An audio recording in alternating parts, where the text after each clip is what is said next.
하나님의 말씀은 열왕기상 19장 10절과 14절입니다. 열왕기상 19장 10절과 14절 말씀입니다.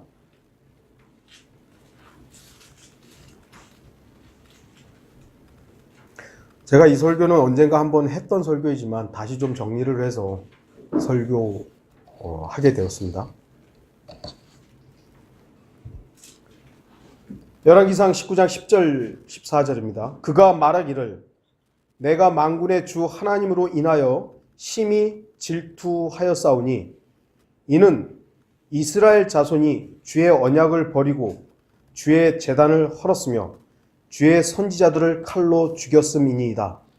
나 오직 나만이 남았는데 그들이 내 생명도 앗아가려고 찾고 있나이다 하더라.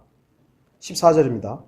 엘리야가 말하기를 내가 만군의 주 하나님으로 인하여 심히 질투하였사오니 이는 이스라엘의 자손이 주의 언약을 버리고 주의 제단을 헐었으며 주의 선지자들을 칼로 죽였음이니이다.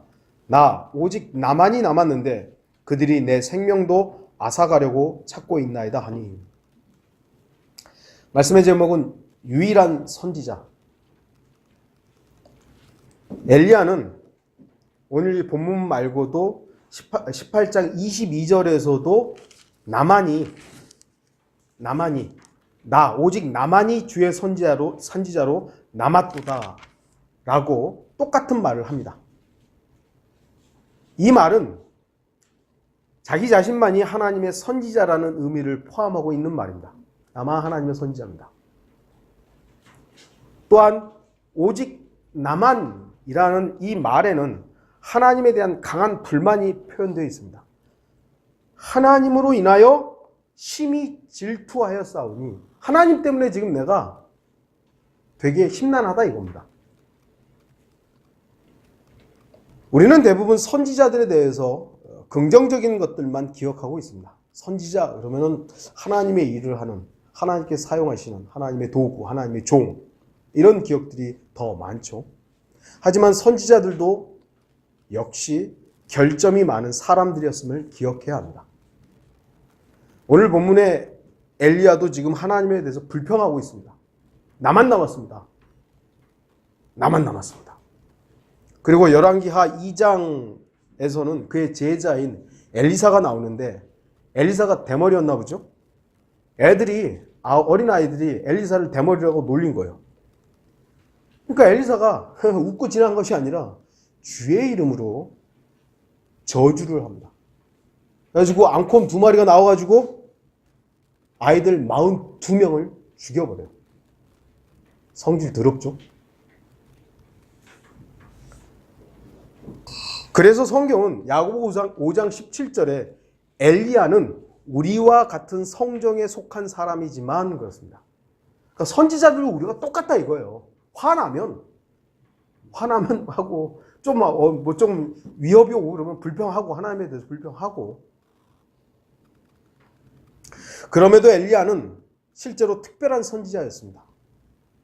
여러 면에서 엘리야만큼 걸출한 선지자도 드물 것입니다. 그래서 교리적으로는 대환란 때 엘리야가 다시 등장하게 되는 것이죠. 엘리야는 크릿 시내가에서 까마귀를 통해 부양을 받았습니다. 또한 사르밧 과부의 가정을 가뭄에서 구원해 줍니다. 그리고 그 아들이 죽었을 때 살려주기도 합니다. 더구나 가장 극적인 장면은 칼멜산에서 바알과 아세라 선지자들과 격돌했을 때의 그런 모습입니다. 아주 극적인 모습들이 많았던 것이죠.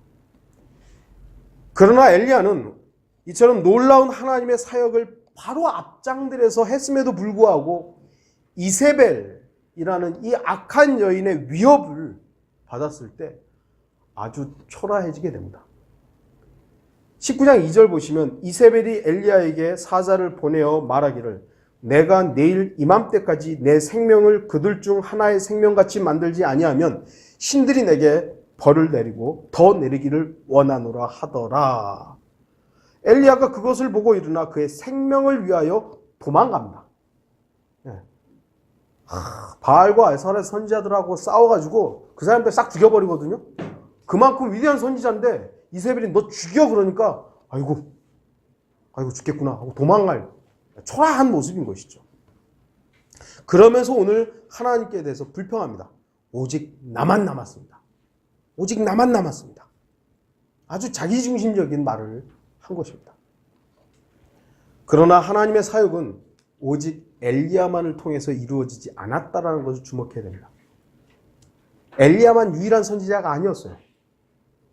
성경은 엘리야라는 걸출한 선지자의 이름을 말씀하고 기록하고 있고 엘리야의 사역들을 기록하고 있지만 엘리야만 하나님의 사역을 감당했던 선지자가 아니었다는 것이죠. 물론 하나님께서는 죄와 불의가 가득했던 북왕국 이스라엘의 아합과 이세벨 그리고 그 백성들에게 하나님의 살아계심과 심판의 경고를 엘리야를 통해서 주도적으로 역사하신 건 맞습니다. 엘리야가 주도적으로 그 일들을 감당했던 것이죠. 그럼에도 하나님께서는 엘리야가 탄식한 것처럼 엘리야만 남겨두지는 않았다는 것입니다. 엘리야만 하나님의 사역을 했던 건 아닙니다. 오바댜가 있었죠. 오바댜가 숨겨진 100명의 선지자가 있었습니다. 열왕기상 18장 3절 4절 보시면 아합이 그의 궁의 장관 오바댜를 부르더라. 이 오바댜는 선지자 오바댜와는 좀 다릅니다. 동명이인이죠. 오바댜가 주를 크게 두려워하였으니 이세벨이 주의 선지자들을 멸했을 때 오바댜가 선지자 100명을 데려다가 한 굴에 50명씩 숨기고 빵과 물로 그들을 먹였더라. 이세벨이 지금 하나님의 선지자들을 막 죽이고 있는데 이 오바댜는 장관인데 아합의 소위 말해서 녹을 먹고 있는 거 아니에요. 아합한테 월급 받고 있는 사람인데 몰래 하나님의 선지자들을 숨겨두고 그들을 살려주고 있는 거예요. 들통나면 어떻죠?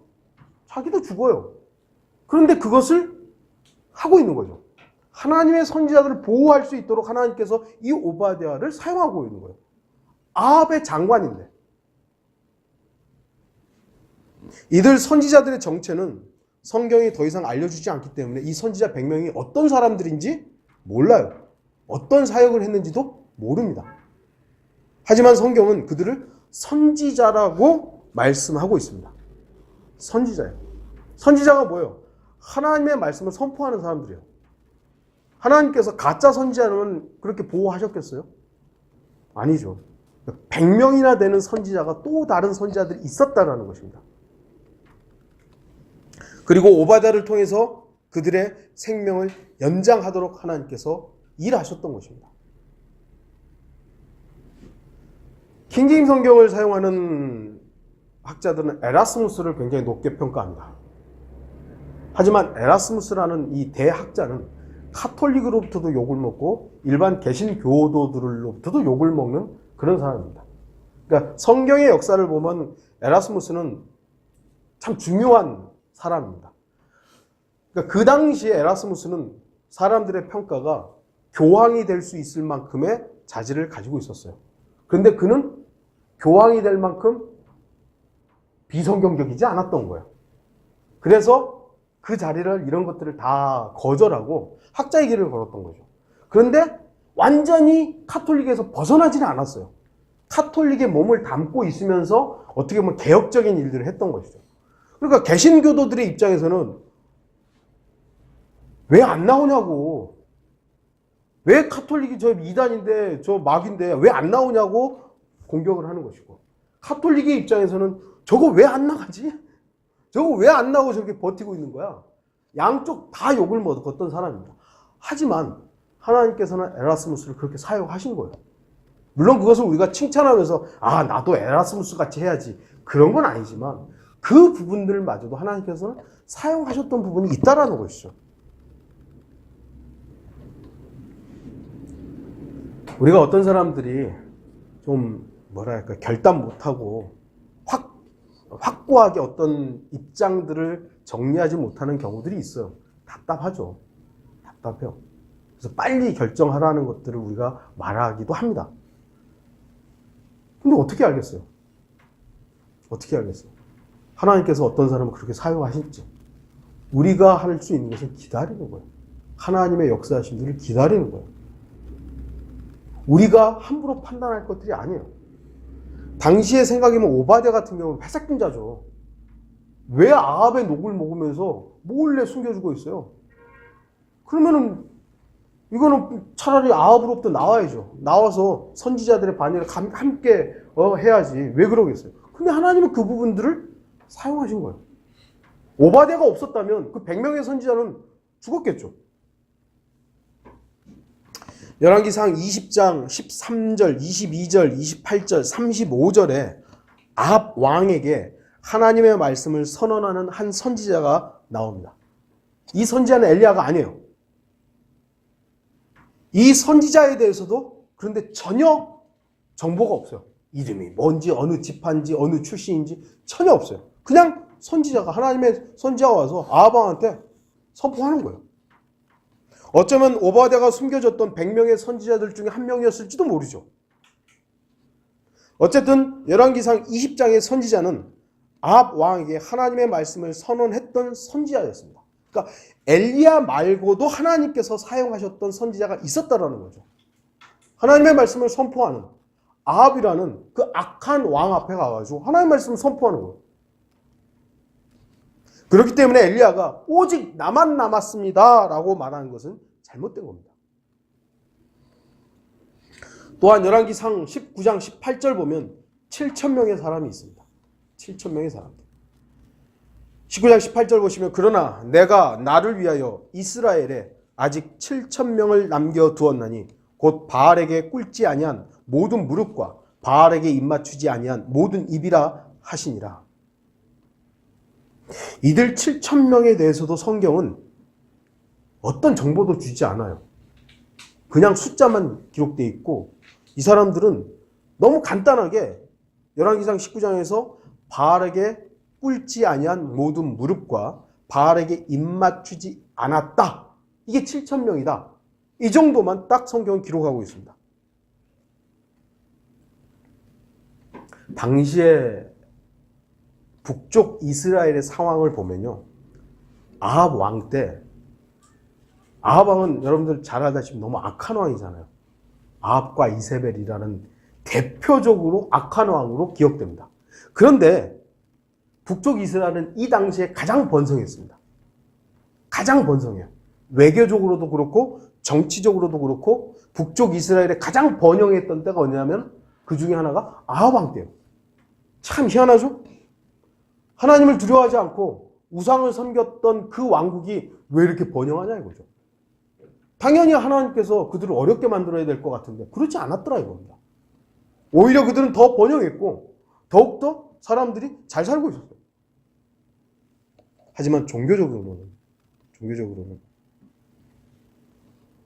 오므리의 딸 이세벨로 인해서 바알과 아세라가 가장 득세했던 시기입니다. 열왕기상 16장 30절 33절 보시면 오므리의 아들 아합이 주의 목전에서 자기 앞에 있던 모든 사람보다 더 악을 행하였더라. 느밧의 아들 여로보암의 죄들을 행하는 것이 그에게는 마치 가벼운 것 같았으니 그가 시돈인들의 엣바알 왕의 딸 이세벨을 아내로 삼아 가서 바알을 섬기고 그에게 경배하였으며 사마리아에 건축한 바알의 신전에 바알을 위하여 한 제단을 쌓았고 또 아합이 아세라를 만들었더라. 아합이 자기 앞에 있던 이스라엘의 모든 왕보다 이스라엘의 주 하나님을 더욱 경록해 하였더라. 이렇게 악한 왕이었어요. 근데도 불구하고 좀 전에도 말씀드렸듯이 북쪽 이스라엘에 가장 번영했던 때입니다. 그러니까 번영하는 것이 곧 하나님의 복은 아니다라는 것을 또 한 번 볼 수 있는 것이죠. 이러한 시기에 바알에게 무릎 꿇지 않고 바알에게 입맞추지 않았다는 것은 결코 평범한 것이 아닙니다. 이것이 또한 대환란 때 환란 성도들의 예표이기도 하죠. 오늘날 이 시대가 어떻습니까? 역사 이래로 가장 번영이 사람들 눈에는 번영한 시대예요. 그러나 가장 타락하는 시대이기도 합니다. 하나님께서 지금이라도 당장 심판하시고 지금이라도 당장 결판을 낸다 해도 전혀 이상할 것이 없는 그런 시대입니다. 동성애는 지금 거의 합법화가 이미 되고 있죠. 학교에서는 이제 동성애에 대해서 반대하는 가르침 못하게 돼 있죠. 이 정부가 지금 그런 일들을 다 지금 용인해주고 있는 것이죠.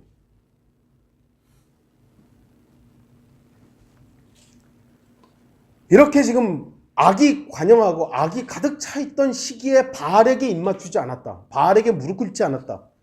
쉽지 않은 겁니다. 이 시대에 왜 기독교인들이 이렇게 타락하는 겁니까?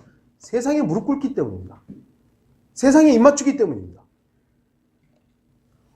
오바댜의 경우에서도 볼 수 있듯이 하나님의 선지자들마저도 생명의 위협을 느끼고 숨어 지내야 했던 시기임을 보면 대다수의 백성들이 타락한 가운데 대다수의 북쪽 이스라엘의 사람들은 바알과 아세라를 섬기는 거예요. 그러는 가운데 믿음을 지키는 것은 결코 쉽지 않았던 때입니다. 그런데 7,000명이에요. 와, 7,000명은 사실 엄청난 숫자거든요. 이 7,000명은 선지자도 아닙니다. 제사장도 아니었습니다. 뭐 어떤 요즘에 그 슈퍼 히어로들 많은데 그런 슈퍼 히어로들도 아니었습니다. 그냥 평범한 사람들이었습니다. 뭐가 특징이었냐면 바알에게 무릎 꿇지 않았다 이거야. 바알에게 입맞추지 않았다. 오늘날 일반 교회에서 말하는 평신도들이었던 겁니다. 성경을 믿는 교회에서는 평신도라는 어떤 그런 게 없습니다만 평범한 성도들이었던 거예요. 이들이 바로 바알에게 무릎 꿇지 않은 것이고요. 이들이 바로 바알에게 입맞추지 않았던 것입니다. 성도들이 깨어있을 때 교회는 역동적이고 활력이 넘칠 수 있습니다. 목회자의 역할이 중요합니다. 목자가 어떠한 위치에서 어떻게 성도들을 양육할 것인가 무척 중요하지만 그 지역교회를 하나님의 교회답게 하는 것은 성도들이 하나님의 생명의 능력, 부활의 능력 가운데 살아갈 때입니다. 아무리 목자가 뛰어나면 뭐합니까? 성도들이 하나님의 말씀을 해 두려움이 없는데 아무리 성도들이 뛰어나면 뭐합니까? 목자가 하나님을 두려워하지 않는데 목자와 성도들이 성도로서 목사도 성도예요. 계급이 아니에요. 그냥 성도들을 하나님의 말씀으로 양육하는 목자일 뿐이지 목사가 계급이 되어서는 안 됩니다. 그러니까 목사도 성도로서 하나님 앞에서 생명의 능력 가운데 살아간다면 성도들이 살아있는 교회가 활력이 있는 교회입니다. 생명의 능력이 있는 교회입니다. 그래서 여러분 각자의 역할들, 여러분 각자가 주님 앞에서 어떻게 그 능력이 드러나느냐. 목회자들이 성도들보다 더 중요하게 여겨지는 한국 교회의 모습은 니콜라파의 전통과 교리를 정당화하는 로마 카톨릭의 속임수입니다. 성도들보다 목사를 더 중요시 여기는 거예요. 이게 지금 한국 교회죠. 그래서 어떤 사람들은 한국 개신교를 목사교라고 할 만큼 목사 중심으로 교회가 모든 게 움직이는 거예요. 그러나 원래 침례교는 회중교회입니다. 목사 중심이 아니라 성도들 중심인 거예요. 성도들 중심. 그게 분명히 성경적임에도 불구하고 이상하게 지금 심지어는 성경들을 믿는 교회들마저도 목사가 모든 것을 이거는 로마 카톨릭의 속임수입니다. 성도들을 제사장 계급이 지배하려는 이러한 마귀적인 모습은 주님께서 미워하실 뿐만 아니라 타락한 종교교회의 일반적인 모습입니다. 성경에는요, 성도라는 단어는 있어요. 성도라는 단어는 있어요. 근데 성직자라는 단어는 없습니다. 성도들이 하나님의 사역을 하는 것입니다. 그 중에 목사가 있는 것이고, 복음 전도자가 있는 것이고, 교사가 있는 것이고, 뭐 다른 사역들이 있는 것이지, 성직을 따로 하는, 그건 구약입니까? 아니죠. 성직자라는 단어는 없습니다. 그렇기 때문에 자기 스스로를 성직자라고 생각하는 자들은 모두 다 니콜라파임을 알아야 됩니다. 아, 나는 성직자라고. 제가 일하러 가면은, 우리 이제 과정이 가끔 가다, 아, 여기 목사님이시라고. 그러면 그저, 성직자세요. 성직자 아니라고. 성직자 아니라고요.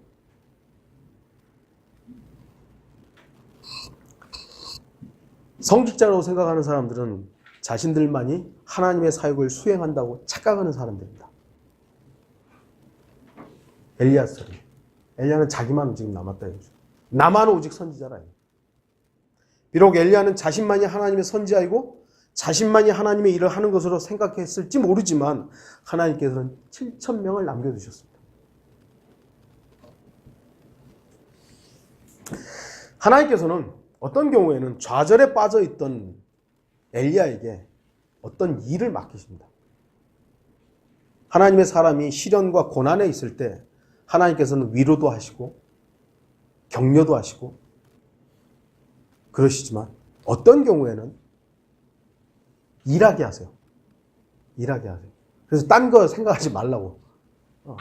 그러니까 우리도 연약하기 때문에 어떤 경우 위로가 필요할 때가 있어요. 지난번에 설교했지만 하나님의 위로가 우리의 위로죠. 그러나 또 사람의 위로도 필요할 때가 있죠. 그러나 너무 이렇게 한쪽에 몰입되어 있을 때는 위로를 넘어서서 정신 차리고 일하라고. 가만히 있지 말고, 가만히 앉아만 있지 말고 좀 움직이라고. 그런 거 있잖아요. 움직이라고 좀. 열왕기상 19장 15절 16절 보시면 주께서 그에게 말씀하시기를 가라 내 길을 다마스커스의 광야로 돌이키라. 내가 이르거든 하사엘에게 기름 부어 시리아를 다스릴 왕이 되게 하고 또 님시의 아들 예후에게 기름 부어 이스라엘을 다스리는 왕이 되게 하며 또 아벨 무홀라의 사팟의 아들 엘리사에게 기름 부어 내 대신 선지자가 되게 하라. 하나님께서는 지금 어떻게 보면 낙담에 빠져 있는 죽음의 위협 가운데서 부들부들 떨고 있는 엘리야에게 세 가지 일을 시키십니다. 하사엘에게 기름을 부어서 시리아를 다스릴 왕이 되게 하고 예후에게 기름을 부어서 북쪽 이스라엘을 다스릴 왕이 되게 하라는 겁니다. 북쪽에는 지금 왕이 있는데 예후에게 기름을 부어서 왕이 되게 하라는 것이죠. 그리고 엘리사에게 기름을 부어서 너 다음을 이을 선지자로 임명을 하라는 겁니다.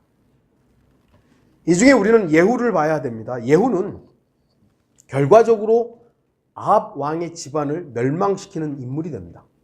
하나님께서 그렇게 사용하시죠. 하나님께서는 아합이라는 악한 왕을 엘리야라는 이 선지자를 통해서 제거하지를 않아요. 희한하죠. 하나님께서 엘리야라는 이 선지자 얼마나 대단한 선지자입니까? 죽은 사람도 살리고 어떻게 보면 제단에서 하나님과 바알과 아세라 선지자들과 싸워가지고 불을 하늘에서 내리게 한 선지자예요. 그 선지자를 통해서 하나님께서 아합을 죽여버리면 하나님의 위대하심이 더 이렇게 드러날 것 같은데 그렇게 안 하시는 거예요. 하나님께서는 예후라는 인물을 통해서 아합의 집안을 몰살시키십니다. 열왕기 하 10장 11절에 그리하여 예후가 이스라엘에 있는 아합의 집에 남아있는 모든 자를 죽였으며 아합의 모든 존귀한 자들과 그의 친척들과 그의 제사장들을 하나도 남기지 아니하였더라. 왜 그랬는가를 가만히 유추해 보면 엘리야가 아합을 처리할 수 있는 범위와 예후라는 왕으로서 아합 집안을 처리할 수 있는 범위가 다르기 때문이에요. 하나님께서는 왕의 권위로 예후를 왕으로 삼아서 왕의 권위로 아합 집안에 쉽게 해서 씨를 말리는 거예요. 씨를 말리는 거. 그 왕의 권위로만 할 수 있는 것이기 때문이에요. 그래서 엘리야를 사용한 것이 아니라 예후라는 사람을 사용하신 것이죠. 예후는 비록 남쪽 유다 왕국의 선한 왕들에 비하면 많이 부족했습니다. 선하다고 할 수도 없을 거예요.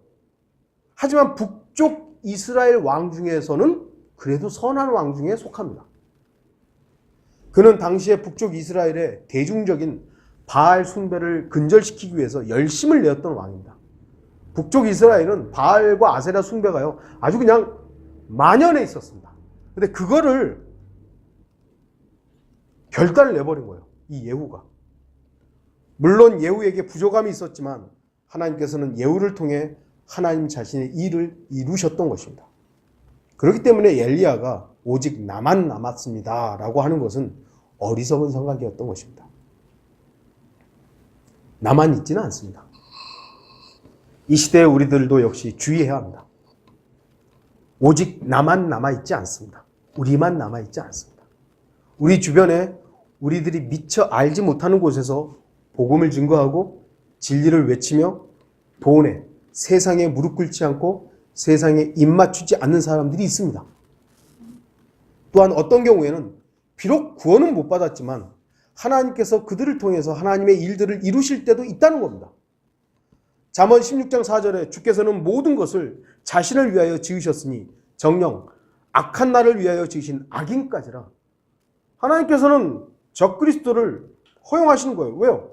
대환란에 이스라엘을 징계하기 위해서는 이 악인을 적그리스도를 사용하셔야 되는 거예요.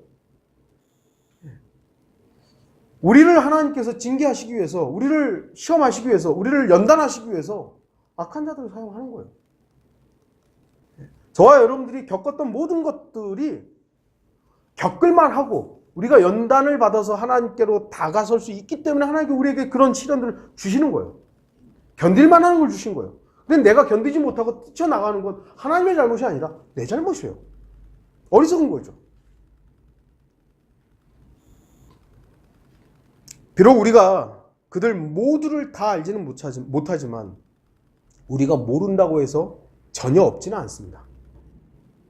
하나님께서는 오직 나만이라고 외치고 있을 때 하나님 자신의 일들을 위해서 준비한 사람들을 사용하시는 겁니다. 아, 나 말고도 하나님의 일 할 사람은 많으니까 이제 복음 안 전해도 되겠구나. 저 그 얘기를 하는 게 아닙니다, 지금. 예. 저와 여러분 말고도 복음을 전할 수 있는 사람들이 많기 때문에 아, 나는 안 해도 되겠구나. 그렇게 하라고 지금 제가 말씀드리는 것이 아니라 아, 나만 복음 전해. 딴 사람들은 복음 안 전하는데 나만 전해. 그런 착각하지 말라는 겁니다. 종교 사기꾼은 자신만이 유일하게 복음을 전하는 것처럼 사람들을 속입니다. 아, 나만 복음 전한다고. 시대를 보라고. 이 마지막 시대를 보라고. 누가 복음 전한다고. 나만 전한다고. 하지만 신실한 종은 유일한 복음이시고 진리신 주 예수 그리스도를 전할 뿐입니다. 나만 복음을 전한다라고 하는 것이 아니라 유일하신 예수 그리스도를 전하는 거예요. 저와 여러분들은 유일하신 예수 그리스도를 전해야 되는 사람이지. 아, 나만 복음 전합니다. 그렇게 하는 게 아닙니다. 이 마지막 시대에 성경적인 신약 교회를 찾아보기 힘든 건 사실입니다. 교회는 넘쳐나지만 추천하고 가라고 할 수 있는 교회들이 너무 없는 것이죠. 그건 분명한 사실이죠. 하지만 그렇다고 해서 자기 교회만 진짜 교회고 다른 교회들은 모두 마귀적인 교회라고 단정하는 것은 종교 사기꾼이에요. 종교 사기꾼이에요. 우리 교회가 하나님 앞에 하나님을 두려워하는 교회라는 것은 사실이지만 우리 교회만 진짜 교회는 아닙니다. 하나님께서 다른 곳에서 다른 방법으로 다른 어떤 영역에서 하나님의 교회들을 또 사용하시는 거예요. 다름이 있고 어떤 경우에는 심지어는 틀림이 있을 수도 있지만 하나님께서는 그 지역 교회들을 또 사용하실 수 있는 거예요. 아, 우리 교회만 성경대로 믿는 교회니까 우리 교회만 오라고. 그런 사기꾼이 어디 있는 겁니까? 우리가 그리스도의 복음을 전하는 것은 사실입니다. 그러나 오직 나만 복음을 전한다고 착각하지는 마십시오. 저와 여러분들이 알고 있는 그리스도의 복음을 전하는 것 분명히 여러분 전하셔야 되죠. 전하셔야 돼요. 그런데 나만 복음 전한다고. 남들은 다 복음도 안 전하는데 나만 전한다고. 착각하지 마세요. 왜 그렇죠? 복음은 누구나 선포할 수 있을 만큼 쉽게 제시되어 있기 때문이다. 고린도전서 15장에 3, 4절 이 부분 1, 2, 3, 4절 읽어보면 거기 복음이 딱 그냥 명확하게 딱 있어요. 그것만 외쳐도요. 그 복음이에요. 우리의 죄들로 인하여 십자가에서 죽으시고 부활하셨다 이거예요. 그거 어렵습니까? 그런데 마치 자기만 복음 전하는 것처럼 속지 말아야 되죠. 우리가 하나님의 바른 말씀인 한글 킹제임스 성경을 믿고 있는 것은 사실입니다. 그러나 오직 나만 바른 성경을 믿고 있다고 착각하지는 말아야 됩니다. 왜냐하면 바른 성경 자체가 하나님의 사역의 능력을 가져오는 것은 아니기 때문입니다. 바른 성경 자체가 저와 여러분의 삶에 능력 있는 삶을 주는 건 아니에요.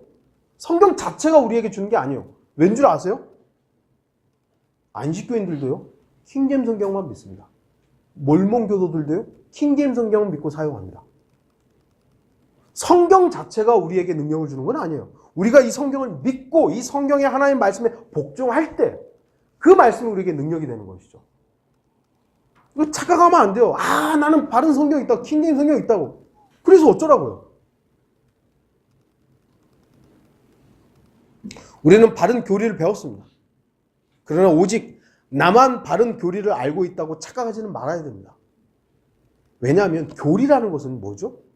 주 예수 그리스도 자체, 그 생명으로부터 시작해야 하는 거예요.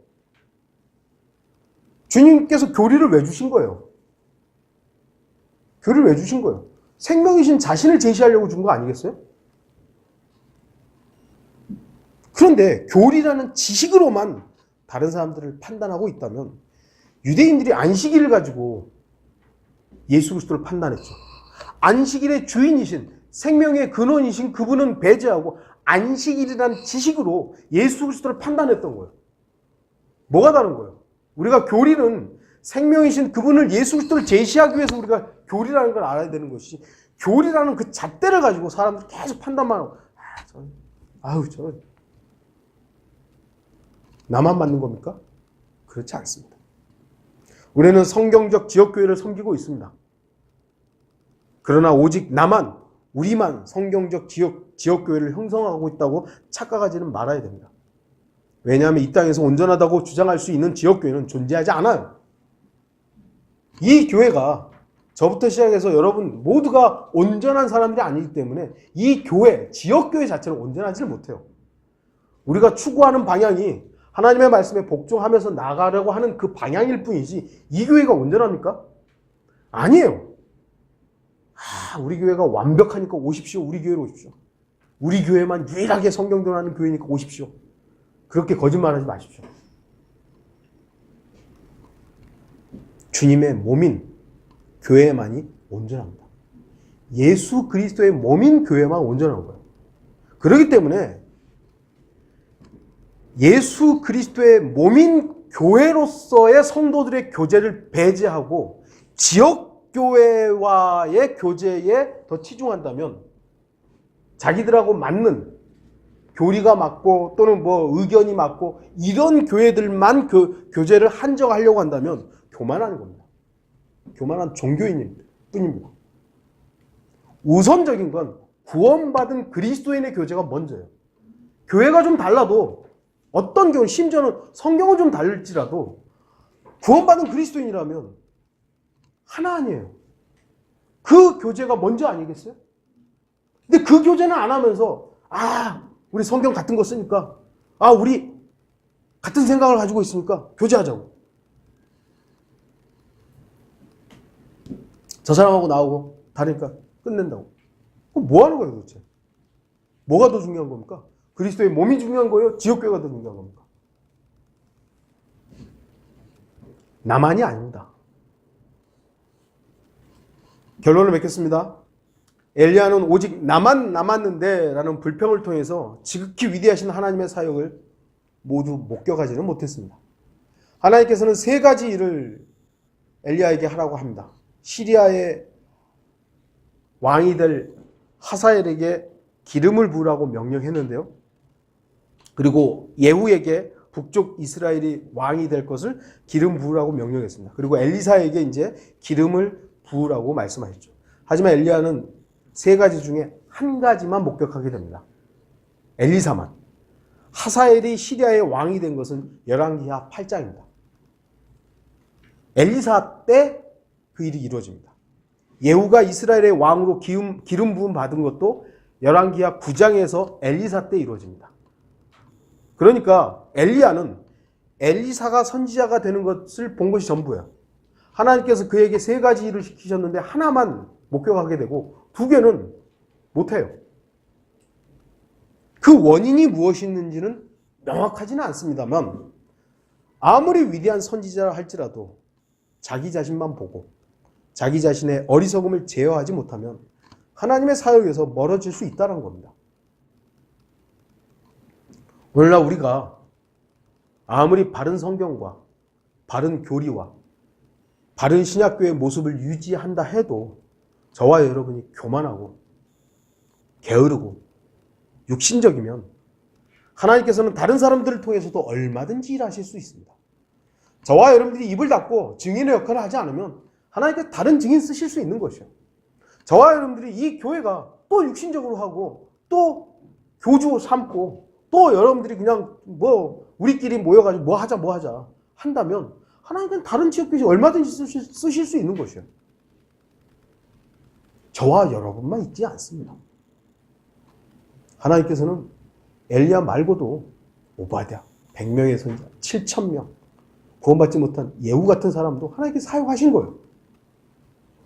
복음은 우리가 전하지 않는다고 해서 멈춰지는 게 아닙니다. 복음 자체의 능력이 있는 겁니다. 그래서 우리가 비록 입을 닫는다고 해서 구원받을 사람들이 구원 못 받아요. 그건 아니죠. 하지만 우리가 입을 다물면 증인이 증인의 역할을 안 하는 거예요.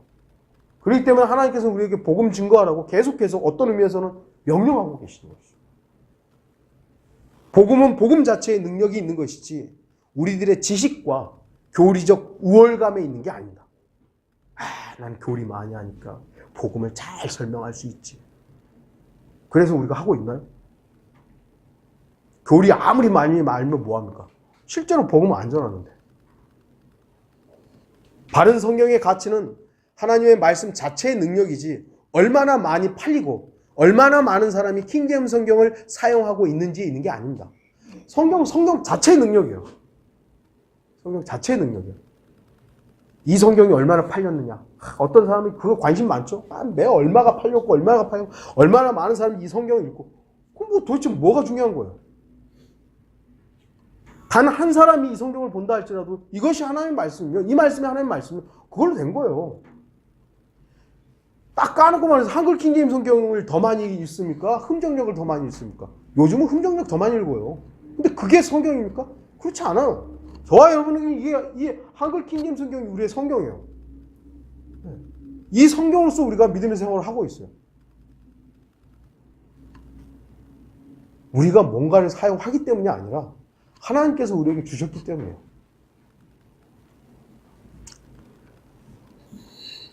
오직 나만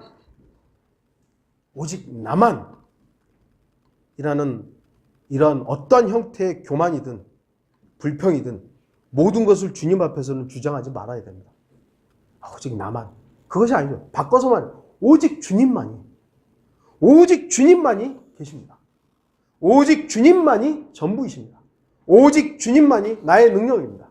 오직 주님만이 나의 생명입니다. 오직 주님만이 저의 전부입니다라고 외칠 수 있는 저와 여러분들이 되기를 바라는 것입니다. 다 같이 기도하겠습니다.